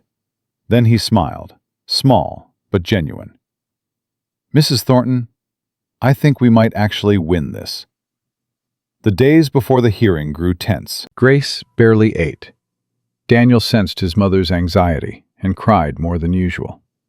Even Caleb, usually steady as stone, paced the floors at night when he thought Eleanor wasn't watching. "You should sleep," Eleanor told him one evening. "Can't. The hearing's still 4 days away." "I know." He stopped pacing and looked at her. "I keep thinking about Josephine, about how I couldn't save her, how I just stood there while she died." "Caleb, what if I can't save Daniel either? What if we do everything right and they still take him?" Eleanor went to him, wrapped her arms around his waist, and held on tight. "Then we appeal. We fight. We don't stop until there's nothing left to fight with." She looked up at him. "But we're not going to lose. I feel it in my bones." "How can you be so sure?" "Because we're not alone anymore." She touched his face. "You have me. Grace has us. Daniel has all of us. That's more than the Holloway estate can ever offer." He kissed her forehead. "When did you get so wise?" "When I stopped believing what other people said about me." The night before the hearing, Grace came to Eleanor's room. "I need to tell you something," she said. Her face was pale, thinner than it had been. Eleanor had noticed her eating less, sleeping more. She'd blamed it on stress. "What is it?" Grace sat on the edge of the bed. Her hands were trembling. "I'm sick, Eleanor. I've been sick for a while." Eleanor's heart dropped. "What do you mean, sick?" "The cough started a month ago. I thought it was nothing, a cold maybe, but it's gotten worse." Grace looked down at her hands. "There was blood yesterday, when I coughed." "Grace!" Eleanor felt the room tilt. "Have you seen a doctor?" "What doctor? We've been preparing for the hearing. And even if there was time, what could they do?" Grace's voice cracked. "I know what this is. My mother had it. She called it the wasting disease." Consumption. The word hung unspoken between them. You don't know that's what it is, Eleanor said desperately. It could be— "I know exactly what it is." Grace gripped Eleanor's hands. "That's why I need you to promise me something." Grace, don't. "Promise me." Grace's eyes were fierce, burning with something beyond fever. "Promise me that if something happens, you'll raise Daniel. You and Caleb. Promise me he'll never know what it feels like to be unwanted." Tears streamed down Eleanor's face. "I promise. God, Grace, I promise." "And promise me something else." Grace's voice softened. "Promise me you won't let this ruin the hearing. Whitfield can't know. If he finds out I'm dying, he'll use it against us. He'll say Daniel needs stable guardians, not a sick mother who won't last the year." We can postpone. "No." Grace's voice was steel now. "Tomorrow, I walk into that courtroom. I tell my story. I fight for my son one last time. And when it's over, whatever happens," she paused, gathering herself. "When it's over, I'll know I did everything I could." Eleanor wanted to argue, wanted to scream that it wasn't fair, that Grace deserved more time, more life, more everything. But she looked at Grace's face, the determination, the love, the absolute refusal to give up. And she understood. This wasn't about fairness. It was about courage. "I'll be right beside you," Eleanor said finally. "Every step." "I know you will." Grace smiled through her tears. "That's the only reason I can do this." The Rollins courthouse was packed. Word had spread about the case.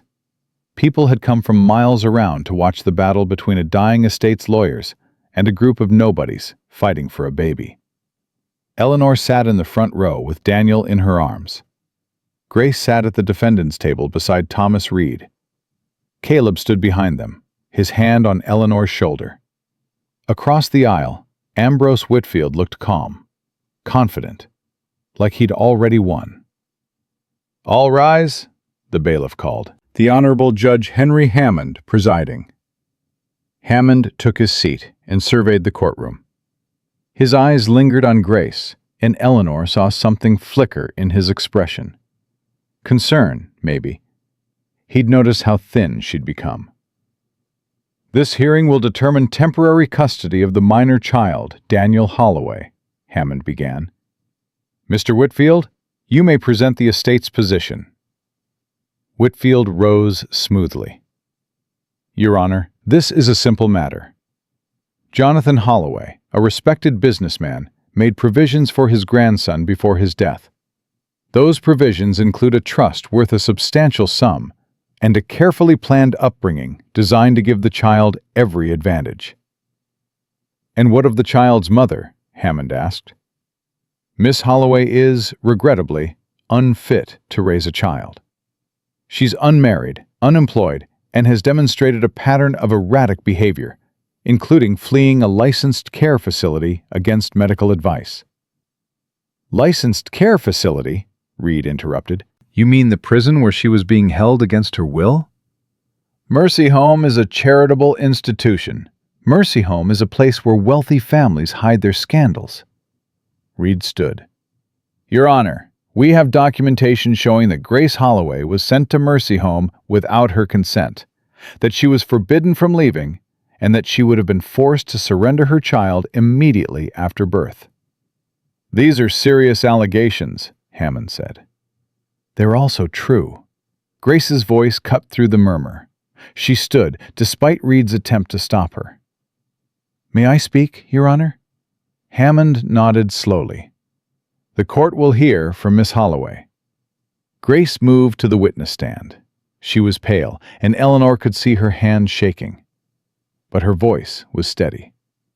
"My father hated me from the moment I was born. He wanted a son, someone to inherit his empire, carry on his name. Instead, he got me." The courtroom was silent. When I fell in love with Daniel's father, my father had him arrested on false charges.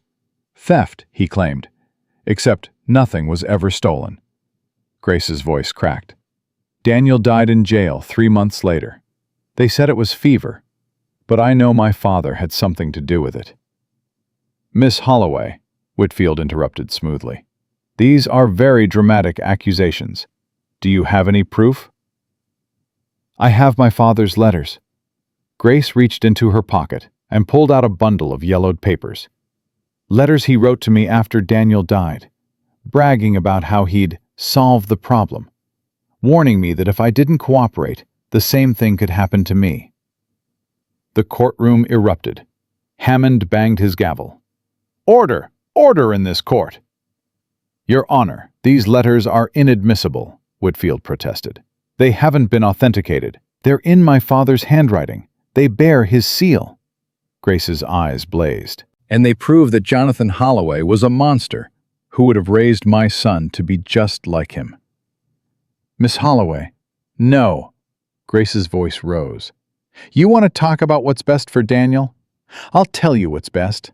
A home where he's loved. Parents who chose him, who fought for him, who would die for him. Not a trust fund, not a name, not an empire built on cruelty." She turned to face the courtroom, and Eleanor saw tears streaming down her face. "I'm dying," Grace said. The words fell like stones into a still pond. "I have consumption. I might have months, maybe weeks. I don't know." The silence was absolute. "But I know one thing with absolute certainty. I know that Eleanor and Caleb Thornton will love my son the way I would have loved him. They'll teach him about his father, about me, about the sacrifice we made to give him a chance at a real life." Grace's voice broke.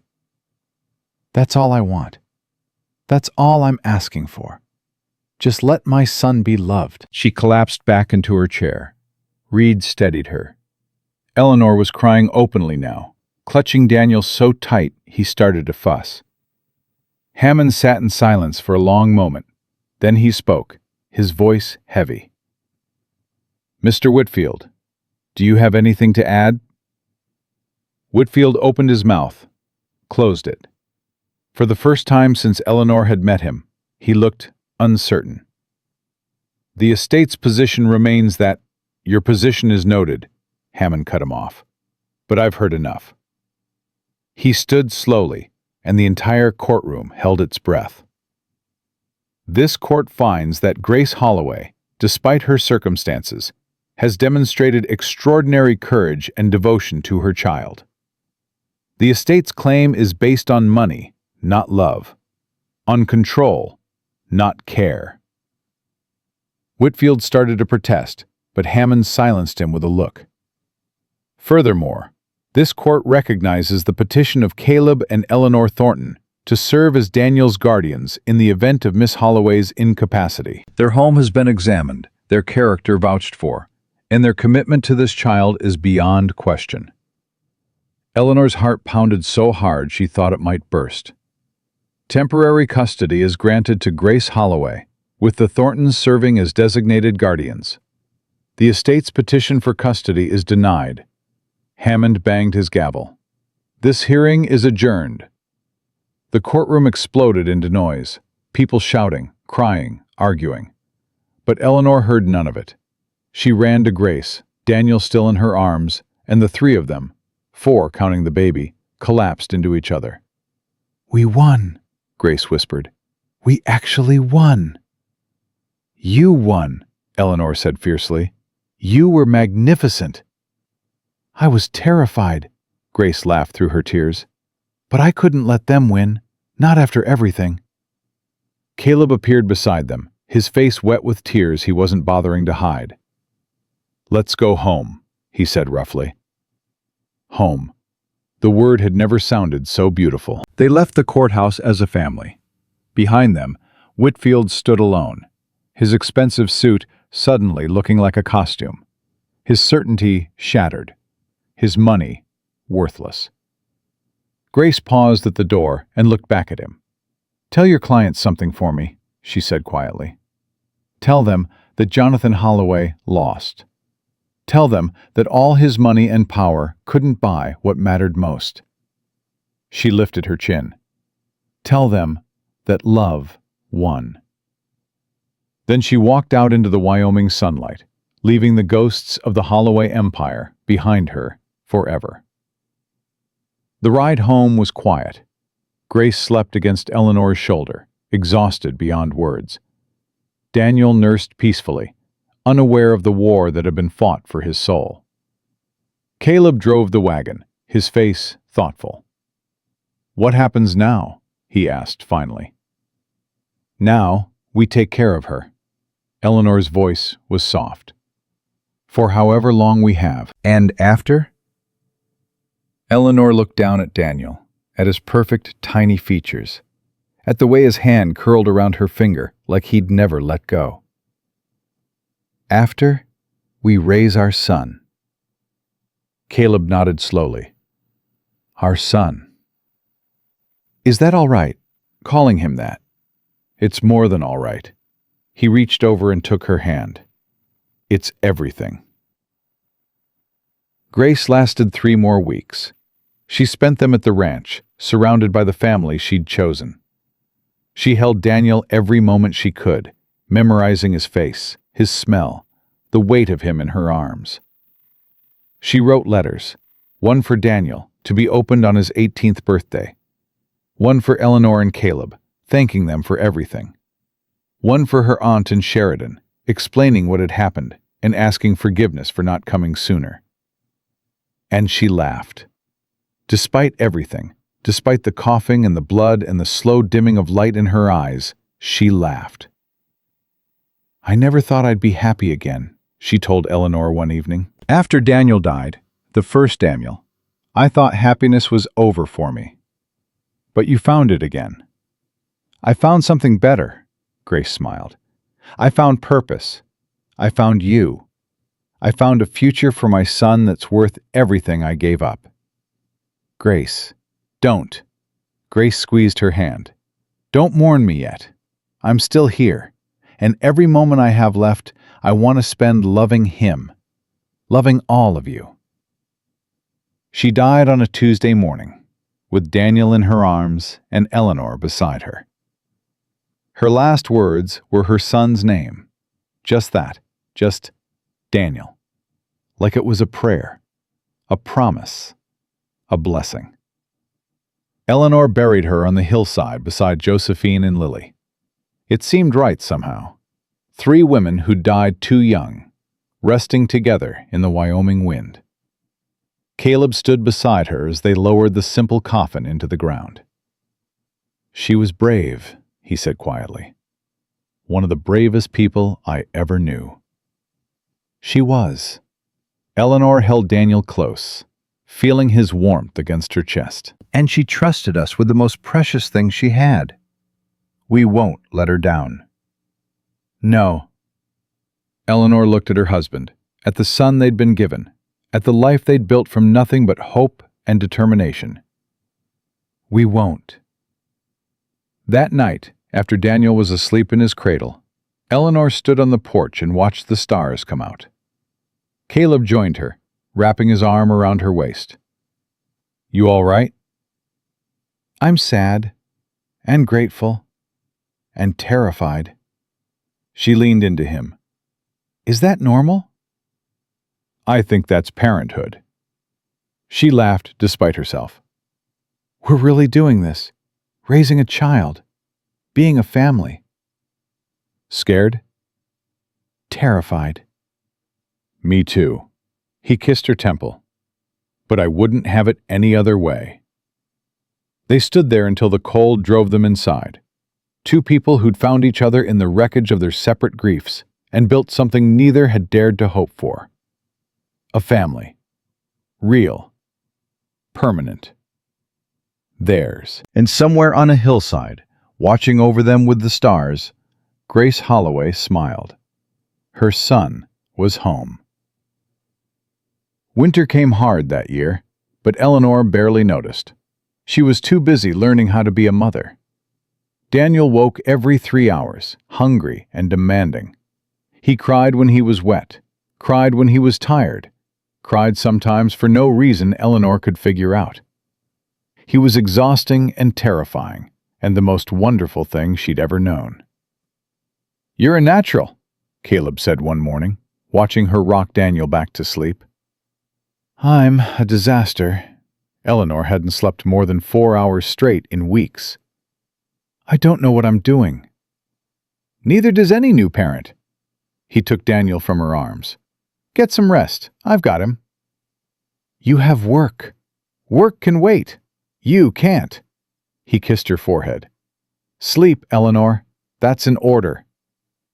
She was too tired to argue. When she woke 4 hours later, she found Caleb in the kitchen with Daniel strapped to his chest in a cloth sling she'd fashioned. He was making dinner one-handed, humming something that might have been a lullaby. "You're getting good at that," she said from the doorway. He turned, not looking embarrassed at all. "Man's got to learn. Can't have my wife doing everything." "Your wife." Eleanor still felt a small thrill every time she heard it. "That still sounds strange." "Good strange or bad strange?" "Good." She crossed to him and leaned against his side. "Definitely good." Daniel chose that moment to spit up on Caleb's shirt. They both laughed, the exhausted, slightly hysterical laugh of new parents who'd given up on dignity weeks ago. "He's got opinions," Caleb said, cleaning himself up. "He's got Grace's stubbornness." Eleanor touched Daniel's downy head. "And her eyes. Have you noticed? They're getting darker. Brown, like warm earth after rain." Eleanor looked up sharply. Caleb was staring at Daniel with an expression that made her chest ache. "That's what Joe used to say about Lily," she said softly. "What you hoped Lily's eyes would be." "I know." His voice was rough. "Feels like, I don't know, like something coming full circle." "Maybe it is." Eleanor took his hand. "Maybe Grace and Josephine and Lily are all up there somewhere, watching over him, making sure he's loved." "You believe that?" "I want to." She squeezed his fingers. "Is that enough?" "It's enough for me." The adoption papers arrived in January. Judge Hammond had pushed them through faster than anyone expected, citing the extraordinary circumstances of the case. Eleanor held the official documents in her hands and couldn't stop crying. "Daniel Thornton," she read aloud, "son of Caleb and Eleanor Thornton." Official now. Caleb's voice was thick. Legal. Permanent. "Ours." Hours. They stood there in the kitchen, holding the papers that made their family real, and Eleanor felt something she'd almost forgotten existed. Completion. "We should celebrate," Caleb said finally. "How?" He was quiet for a moment. Then, "We should go to Silver Creek." Eleanor's blood ran cold. "What?" "They should know. The people who sent you away, who called you broken, who treated you like garbage." His jaw tightened. "They should see what you've become." "Caleb, I don't need their approval." "This isn't about approval. It's about closure." He took her hands. "You've been carrying their judgment for years. Don't you want to set it down?" Eleanor thought about it. Thought about Silver Creek, about the whispers and the pitying looks, and the slow suffocation of being seen as less than human.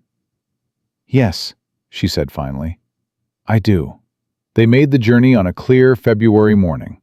Daniel bundled against Eleanor's chest. The road was familiar, achingly so.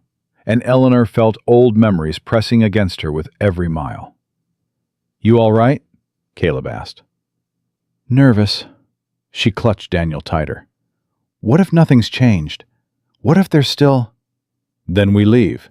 We go home, and we never think about them again." Caleb's voice was firm. But at least you'll know. Silver Creek looked exactly the same. The same buildings, the same streets, the same faces peering from behind curtains as they rode through. Eleanor's heart pounded, but she kept her head high. They stopped at the general store first. Martha Brennan was behind the counter, and her face went white when she saw Eleanor. Mrs. Marsden, Mrs. Thornton now. Eleanor's voice was calm. I got married. I heard. Martha's eyes dropped to Daniel.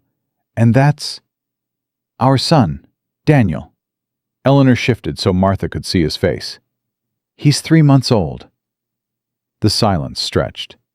Martha opened her mouth, closed it, tried again. He's beautiful, she said finally. Eleanor, About what happened. What happened, Eleanor interrupted quietly, is that this town decided I was worthless because I couldn't have children. You shipped me off like broken goods and called it charity. Martha flinched. We thought we were helping. You thought you were getting rid of a problem. Eleanor's voice didn't waver. But I'm not a problem anymore, Martha. I'm a wife, a mother, a woman who survived everything you threw at her and came out stronger. I know. Martha's eyes were wet.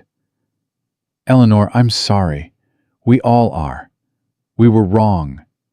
So wrong. The apology hung in the air. Eleanor had imagined this moment 100 times, the satisfaction of hearing Silver Creek admit its cruelty. But standing here now, with Daniel in her arms and Caleb beside her, she realized something unexpected. She didn't need the apology anymore.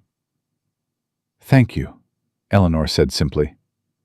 That means something. But it doesn't change what happened, and I'm not looking for absolution. I just wanted you to know that your judgment was wrong. All of you. We know, Martha wiped her eyes. We've known for a long time. Eleanor nodded once, then turned to leave, but Martha's voice stopped her. Mrs. Thornton, for what it's worth, you're the talk of the territory. A woman who fought the Holloway estate and won. A woman who took in a stranger's baby and made him her own. Martha smiled tremulously. They're calling you a hero. I'm not a hero, Eleanor glanced down at Daniel. I'm just a mother who loves her son. She walked out before Martha could respond. The church was next. Reverend Crane was in the sanctuary, preparing for Sunday service. He turned when he heard footsteps, and his face went through a complicated series of expressions. Eleanor. He didn't call her Mrs. Thornton. I heard you were in town. Word travels fast. It always did here. He moved closer, his eyes on Daniel. This is the child? The Holloway heir? This is my son. Eleanor's voice was steel. Daniel Thornton. Yes, I heard about the adoption. Quite the legal battle, from what I understand. We won. So I gathered. Crane folded his hands in front of him. Eleanor, I want you to know that what happened, the arrangement with Mr. Thornton, I truly believed I was helping you. Did you? You had nothing. No home, no family, no prospects. I thought placing you somewhere useful was the Christian thing to do. Useful. Eleanor tasted the word like poison. You thought I could be useful as a housekeeper to a grieving widower, not as a person, not as a woman with her own dreams and desires, just useful. Crane's face reddened. That's exactly what it was. Eleanor stepped closer. You looked at me and saw a problem to be solved, an embarrassment to be hidden. You never once asked what I wanted, what I needed, what might actually help me heal. I was trying to do what was best. You were trying to do what was easiest. Eleanor's voice rose. Sending me away was easier than standing up to Marcus Marsden. Easier than telling the church ladies to stop their gossip. Easier than treating me like a human being who deserved compassion instead of convenience. Crane was silent. But you know what? Eleanor's voice softened. I should thank you. Thank me? If you hadn't sent me to Caleb, I never would have found my family. I never would have found my son. I never would have discovered that I'm stronger than anyone in this town ever gave me credit for. She lifted her chin. So thank you, Reverend. Thank you for the exile that saved my life. She turned and walked out, leaving Crane standing alone in his empty church. The final stop was the Marsden farm. Eleanor hadn't planned to go there.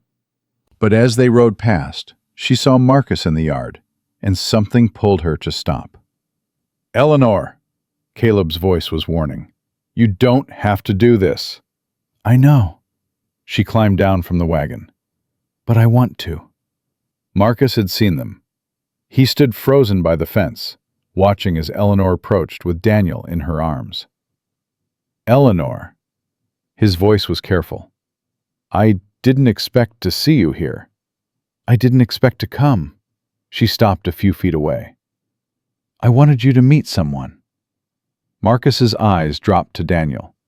Something flickered across his face. Confusion, maybe, or recognition of what he was seeing. The Holloway child, he said flatly. My child. Eleanor's voice didn't waver. My son. Daniel Thornton. The papers said, I know what the papers said. I know what the whole territory is saying. Eleanor shifted Daniel so Marcus could see his face clearly. But I wanted you to see him yourself. I wanted you to look at this baby and understand what you did. What I did? You told me I was broken, worthless, incapable of being a mother. Eleanor felt her voice crack, but pushed on. You dragged me to that doctor and made him announce my inadequacy to the whole town. You threw me out of my home because I couldn't produce an heir for your precious family name. Eleanor, I'm not finished. Her voice hardened. You tried to destroy me, Marcus. You and everyone else in this town.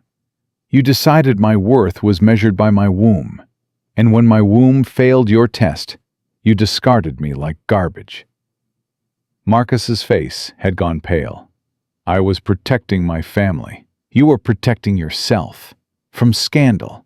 From having to look at me and remember your brother. From feeling any responsibility for a woman who'd given everything to your family. That's not fair. No, it wasn't fair. Eleanor stepped closer. But here's what I want you to understand. You failed. All of you. You tried to break me, and you failed. Because I'm standing here with a husband who loves me, a son who needs me, and a life that's fuller than anything you could have imagined. She looked at Daniel, then back at Marcus. I wanted you to see that. I wanted you to know that the broken woman you threw away became something extraordinary. Not because of anything you did, but in spite of everything you did. Marcus opened his mouth, but no words came out. Goodbye, Marcus. Eleanor turned away. I won't be back. She climbed into the wagon beside Caleb and didn't look back as they drove away. Her hands were shaking, but her heart was steady. How do you feel? Caleb asked quietly. Free. Eleanor wiped tears from her cheeks. For the first time in years, I feel completely free. Spring came early that year. Eleanor watched the snow melt and the garden she'd planted begin to push green shoots through the soil. Daniel grew stronger every day, his cries becoming laughs, his random movements becoming purposeful reaches for the people who loved him. He's trying to crawl, Caleb said one morning, watching Daniel rock on his hands and knees. He's 4 months old. That's too early. Tell that to him. Daniel promptly face-planted into the blanket beneath him. He looked up with an expression of outraged surprise, then started laughing. Eleanor laughed too. Couldn't help it. He's ridiculous. He's perfect. Caleb scooped Daniel up and held him high. Aren't you, little man? Perfectly ridiculous. Daniel grabbed his father's beard and pulled. Hard. Ow, you little... But Caleb was grinning, even as he tried to untangle tiny fingers from his facial hair. Strong grip for a 4-month-old. He gets that from his mother. Eleanor took Daniel and settled him against her hip. Grace was stronger than anyone gave her credit for. So are you. The words landed softly, but they meant everything. Summer brought visitors. First came Thomas Reed, the young lawyer who'd helped them win the custody battle. He arrived with good news. The Holloway estate had officially dropped all claims to Daniel. Whitfield's been dismissed, Reed explained over coffee. The new executor reviewed the case and decided it wasn't worth the fight, especially not after the publicity from the hearing. So it's really over? Eleanor could hardly believe it. They're not coming back? It's really over, Reed smiled. Daniel is legally, permanently, irrevocably yours. No one can take him from you. Ever. Eleanor cried. She wasn't embarrassed about it anymore. She'd learned that tears didn't mean weakness. Sometimes they meant relief. Sometimes they meant joy too big to contain. Thank you, she said, gripping Reed's hands, for everything you did. I didn't do much. You and Grace did the hard part. Reed's voice was warm. I just helped with the paperwork. You believed us, when no one else did. That mattered more than you know. Judge Hammond came next, ostensibly to check on Daniel's welfare, but really, Eleanor suspected, to see the family he'd helped create. He's thriving, Hammond said, watching Daniel crawl across the floor with determined enthusiasm. You've done well. We've tried our best. Eleanor sat beside him. Some days I still don't know what I'm doing. No parent does. The secret is to keep showing up anyway. Hammond's eyes were kind. Grace would be proud of you. Both of you. I hope so. Eleanor watched Daniel grab Caleb's boot and try to pull himself up. I think about her every day. What she sacrificed. What she gave us. She gave you everything. Hammond stood to leave. Make sure Daniel knows that when he's old enough. Make sure he knows his mother was a hero. We will. Eleanor walked him to the door.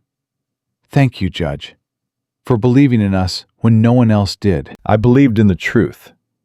Hammond tipped his hat. The truth has a way of winning, eventually, even in Wyoming. The most unexpected visitor came in August. Eleanor was hanging laundry when she saw the wagon approaching. She shielded her eyes against the sun, trying to make out the driver. Her heart stopped. It was Martha Brennan, and beside her, a dozen women from Silver Creek. "Eleanor," Martha called out as they pulled up. "We've come to apologize. Properly this time." Eleanor stood frozen as the women climbed down from the wagon. She recognized them all. The church auxiliary ladies, the shopkeepers' wives, the women who'd whispered behind their hands every time she walked past. "What is this?" she managed. "It's long overdue." Helen Curtis, the woman who'd been first to cut Eleanor from social gatherings, stepped forward. "We were wrong. All of us. We treated you shamefully, and we're sorry." "We brought gifts," another woman added, holding up a basket. "For the baby. For your family." "We know it doesn't fix anything," Martha said quickly. "We know we can't undo what we did. But we wanted you to know that we see you now, really see you.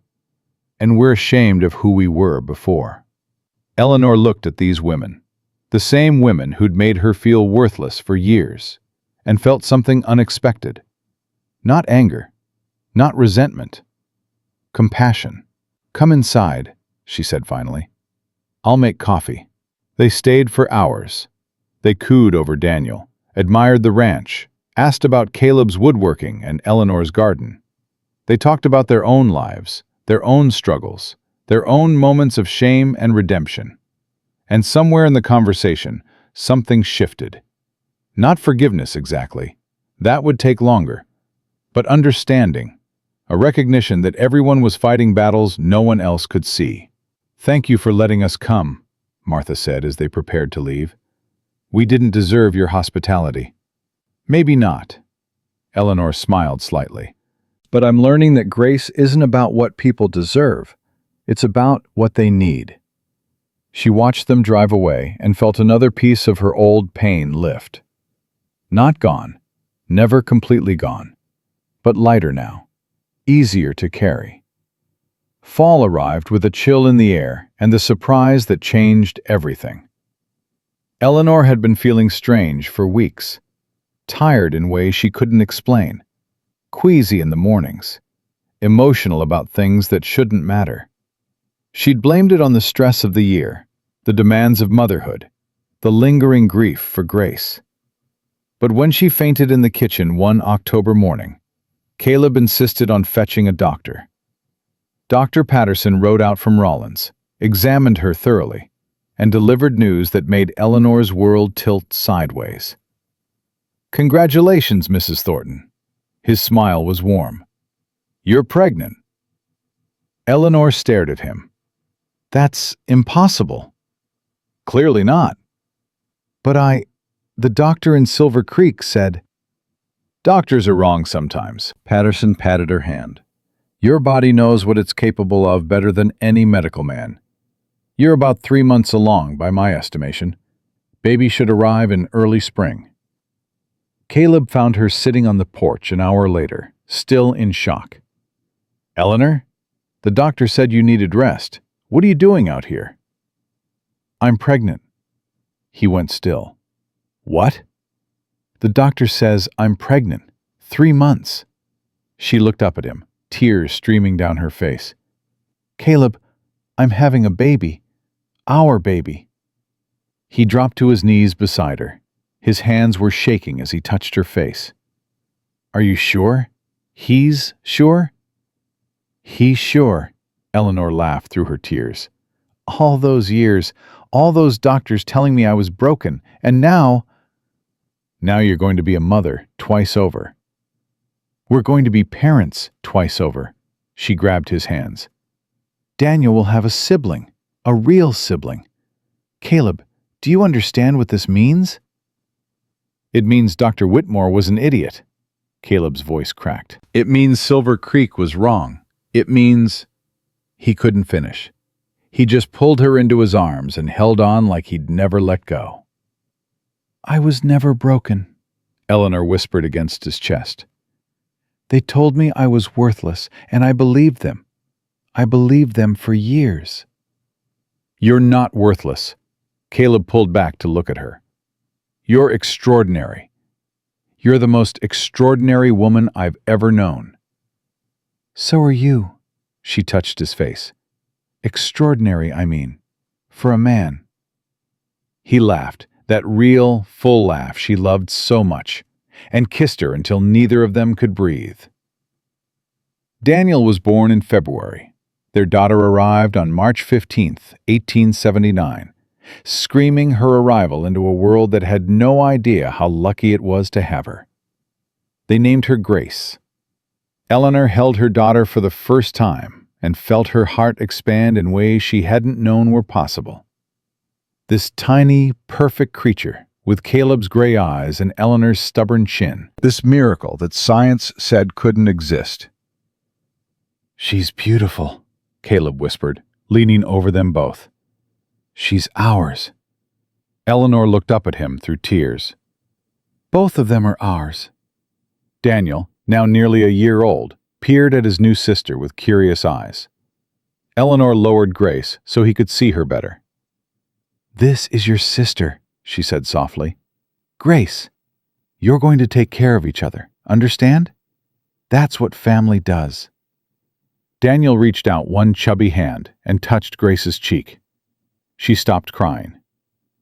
Good boy, Eleanor laughed. You're already looking out for her. That evening, after both children were asleep, Eleanor stood on the porch and looked out at the ranch she'd transformed. The garden flourishing, the barn solid and strong, the house warm with love and laughter and life. Caleb joined her, wrapping his arms around her from behind. "What are you thinking?" he asked. I'm thinking about the woman who arrived here a year and a half ago. Broken, ashamed, convinced she had nothing left to offer the world. Eleanor leaned back against him. I barely recognize her anymore. She's still in there somewhere. Maybe, but she's not in charge anymore. Eleanor turned in his arms. I am. A woman who chose her own family, fought for her own happiness, and refused to let anyone else define her worth. That's the woman I fell in love with. Is it? It's who you always were. Caleb touched her face. I just helped you remember. They stood there as the sun set, painting the sky in shades of gold and rose. Behind them, the house held their children. One chosen, one born, both loved beyond measure. You know what the best part is? Eleanor asked. Tell me. This is just the beginning. She smiled up at him. We have so many years ahead of us, so many moments, so many chances to love each other and our children and this life we've built. Sounds like a good future. It sounds like the future I never dared to hope for. Eleanor kissed him softly. Thank you for seeing me when no one else would. Thank you for staying, for fighting, for not giving up when everyone told you to. They went inside as the stars emerged, closing the door on the past and opening it to everything that lay ahead. Years later, people would tell the story of Eleanor Thornton, the woman Silver Creek sent away as a joke, the woman who took in a stranger's child and made him her own, the woman who proved that family isn't about blood, it's about choice. They would tell her story to their daughters and granddaughters, a reminder that shame only has power if you carry it, that broken is just another word for human, that love, real love, can overcome anything if you're brave enough to fight for it. And in a ranch house 20 miles west of Silver Creek, surrounded by a family she'd built from nothing but courage and hope, Eleanor would smile and hold her children close and know the truth that had taken her so long to learn. She was never broken. She was never worthless. She was never less than. She was always, always enough. And now, finally, she believed it.